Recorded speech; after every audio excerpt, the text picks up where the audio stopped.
ईर्षु घृणी न संतुष्टा क्रोधनो नित्य संकिता पर भाग्योपि जीवी चा खड़े ते नित्य दुखिता। महाराजा धीराज धृतराष्ट्र विदुर से पूछ रहे हैं कि हे विदुर, दुनिया में वे कौन से लोग हैं जो सदैव दुखी रहा करते हैं? तो महात्मा विदुर कहते हैं, जो दूसरों से ईर्ष्या करते हैं वे सदैव दुखी रहा करते हैं। ईर्ष्या एक ऐसी चीज है, ना हुआ दुख भी ये पैदा कर देती है। आपके पास में कोई दुख नहीं है, फिर भी ईर्ष्या तो को दुख में ढकेल देगी। और ईर्ष्या के ऐसे लक्षण होते हैं। क्या होता है? एक आदमी शंकर भगवान का ध्यान कर रहा था, और शंकर भगवान का एक नाम भोला बाबा भी है। भोला बाबा कहते नहीं। अब भोला किसे कहते हैं आप समझते हो? घर में उसको भोला कहते हैं, उस स्त्री को भोली कहते हैं जो बिना सोचे विचारे कुछ काम करे, वो भोला भाला है। तो शंकर भगवान भी ज्यादा सोच विचार नहीं करते थे, कर देते थे जो आ गया मूड में। ये रावण के पास में जो सोने की लंका थी, इसको रावण ने नहीं बनाया था। शायद आपको पता नहीं होगा, मैं बता देता हूँ। इसको किसने बनाया था? इसको गुजरात वालों ने बनाया था। अरे तुमने नहीं बनाया था, तुम ज्यादा खुश मत हो। इसको किसने बनाया था फिर? इसको शंकर भगवान ने बनाया था। किसने बनाया था? शंकर भगवान की थी वो सोने की लंका, सोने का भवन।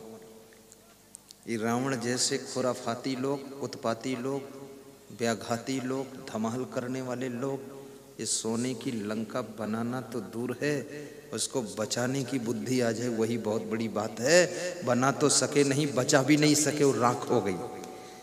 शंकर भगवान हंस रहे थे कि तू बना भी नहीं पाया और बचा भी नहीं पाया। शंकर भगवान का ध्यान लगा रहा था रावण। रावण जैसे लोग भी कोई न कोई भगवान का ध्यान करते रहते हैं और भगवान से शक्ति मांगते रहते कि हे भगवान, इतनी बड़ी खुराफात अकेले से तो नहीं हो पाएगी, तू भी मदद कर। हाँ, तो बोलता था ओम नमः शिवाय, ओम नमः शिवाय, ओम नमः शिवाय। शंकर भगवान खुश हो गए। उन्होंने कहा क्या मांगता है तू? बोले जो सोने का भवन आपने बनाया है ये हमको दे दीजिए। तो शंकर भगवान ने कहा एव मस्त, ऐसा ही होगा, आपको दे दिया मैंने। तो पार्वती जी ने पूछा बिना सोचे विचारे देते हो, भोला बने बैठे हो? उसी दिन से उनका नाम भोला हो गया है। भोला। ऐसे कितनी स्त्रियों के पति भी भोला है, वो भी बिना सोचे विचारे कुछ दे देता है तो उसको पत्नी बोलती बड़े भोला भाला बने घूमते हो। और कितने कोई स्त्रियां भी भोली है, वो सोचती विचारती ज्यादा नहीं, भोली भाली है। और जिसका पति भी भोला भाला हो और पत्नी भी भोली भाली हो, तब तो डंका बजाओ, मस्त हो गया काम सब, कौन संभालेगा। लेकिन पार्वती जी समझदार थी, शिव जी के लिए हुए डिसीजन में रोकने के लिए जिद नहीं करती थी कि आपने दे दिया, अगर मैं रोकती हूं तो आपके सम्मान का सवाल खड़ा हो गया, इसलिए आपने दे दिया तो दे दिया, कोई बात नहीं। जब आप सोने का भवन बना सकते हो, दे सकते हो, तो आप में तो बनाने की कला है, जरूरत होगी तो दूसरा बना लोगे, और नहीं जरूरत होगी तो शिव जी ने कहा इसलिए दे दिया कि सोने के महल में तू रहेगी तो हमेशा डर लगेगा, इसलिए कैलाश पर्वत पर घूमती रहे निडर रहेगा। हाँ, डर नहीं लगता है। अभी आप देख लो, जो लेडीज सोना पहन कर आई है, गले में सोना, हाथ में सोना, कान में सोना, नाक में सोना, सोना में सोना, पाँव में सोना, कमर में सोना, जहाँ देखो वहाँ सोना, जिसके पास बहुत सोना, तो उस लेडीज को डर लगता है। क्या डर लगता है? वो बार बार अपने गले में हाथ चला लेती है कि चैन है कि गई, फिर कान को टटोल लेती, कुंडल है कि गया,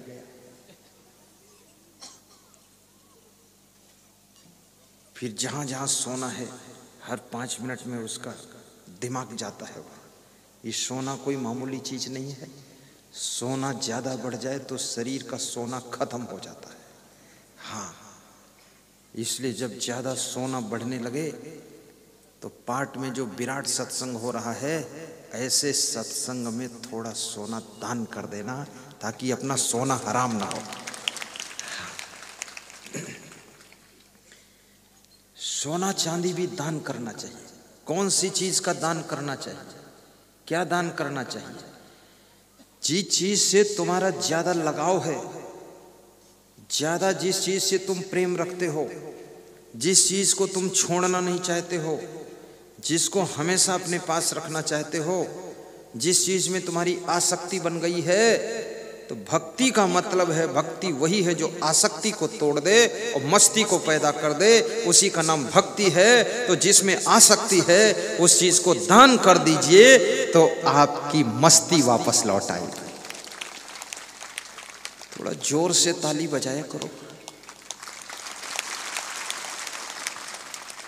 ऐसा लग रहा है अगर ज्यादा ढीले ढाले बैठोगे ना तो ऐसा लगेगा मुक्ति धाम में बैठे हो।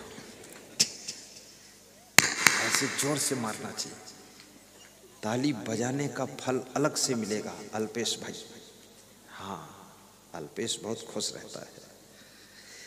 ताली बजाने से आपका बीपी कंट्रोल रहेगा, शुगर कंट्रोल रहेगी। ताली बजाने से आपको लकवा, अटैक, पैरालिसिस नहीं होगा। ताली बजाने से आपको नींद अच्छी आएगी और ताली बजाने से टेंशन खत्म होगी। लेकिन केवल एक दिन बजाने से नहीं, रोज बजाना पड़ेगा। हाँ, ये तो यहाँ ताली बजाने की हम ट्रेनिंग देते हैं, घर में स्टार्ट करना है। और पति पत्नी साथ में बजाओगे तो डबल फायदा होगा। हाँ, पत्नियां तो तैयार है बजाने के लिए, पति लोग इधर उधर करेंगे, साथ में मिलके आनंद लो।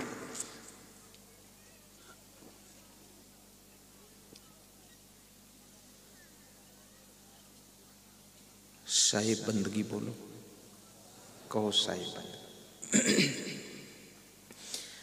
तो शंकर भगवान का ध्यान रावण कर रहा था, यही बता रहा था ना। तो शिव जी प्रकट हुए, बोले तुझे क्या चाहिए? तो उसने सोने की लंका मांग ली। तो इस कहानी को किसी व्यक्ति ने और सुना तो उसने भी सोचा शंकर भगवान मांगने से कुछ दे देते हैं, तो शंकर भगवान का ध्यान करूं। तो उसने भी ध्यान लगाया। शिव जी प्रकट हुए, गहरा ध्यान किया और शिव जी ने पूछा क्या चाहिए? तो उसने कहा हमको एक मकान चाहिए। बोले किस चीज का मकान होना चाहिए? बोले गांव में सबसे अच्छा मकान हमारा होना चाहिए। तो शिव जी ने कहा एवं मस्त, ऐसा होगा, तुम्हारा मकान सबसे अच्छा होगा, लेकिन मेरा नाम भोला बाबा है, तो तुम्हारा एक मकान अच्छा होगा, पड़ोसियों के 2-2 मकान अच्छे बन जाएंगे। कोई तकलीफ तो नहीं? उसने कहा कशु ओंधो नहीं।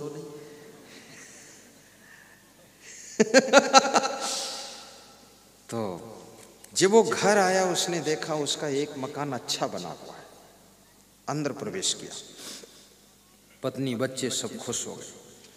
तुम यदि अपना अच्छा मकान बनाओगे तो तुम्हारी पत्नी, तुम्हारे बच्चे बहुत खुश होंगे। इसलिए हर व्यक्ति को अच्छा मकान बनाना चाहिए। अब ऐसा नहीं कि भोला बाबा का ध्यान लगाओ उनसे मांगो मकान, वो तो मिलने वाला नहीं है। इस कहानी को सच मत मान लेना। आप मिलेगा, कैसे मिलेगा? गुरुदेव की भक्ति करो, सत्संग सुनो, अच्छे विचार रखो, कड़ा परिश्रम करो, सही डिसीजन लो और मन लगाकर काम करो तो आपका मकान अच्छा बनेगा। अच्छी गाड़ी रखोगे तो परिवार के लोग थोड़ा प्रसन्न रहेंगे। बच्चों को ऊंची शिक्षा दिलाओगे तो बच्चों का भविष्य अच्छा रहेगा और स्वयं का स्वास्थ्य अच्छा रखोगे तो तुम सुखी रहोगे। अपने स्वास्थ्य का भी ध्यान रखना। क्या खाना है, कितना खाना है, कब खाना है, क्यों खाना है, सुबह क्या खाना है, शाम को क्या खाना है और कितनी मात्रा में खाना है। ज़्यादा नहीं खाना है, कम भी नहीं खाना है, पर्याप्त खाना है, जितना ज़रूरत उतना खाना है, जो ज़रूरत वो खाना है, जो ज़रूरत नहीं उसको नहीं खाना है। शाकाहारी रहना है, मांसाहारी नहीं रहना है, ड्रिंक नहीं लेना है, दूध पीना है, दारू नहीं पीना है। कैसे जीना है, कैसे सोना है, कब सोना है, कब जागना है। युक्ताहार विहारस्य युक्त चेष्टस्य कर्मसु युक्त स्वप्नाओ बोधस्य योगो भवत दुःखः।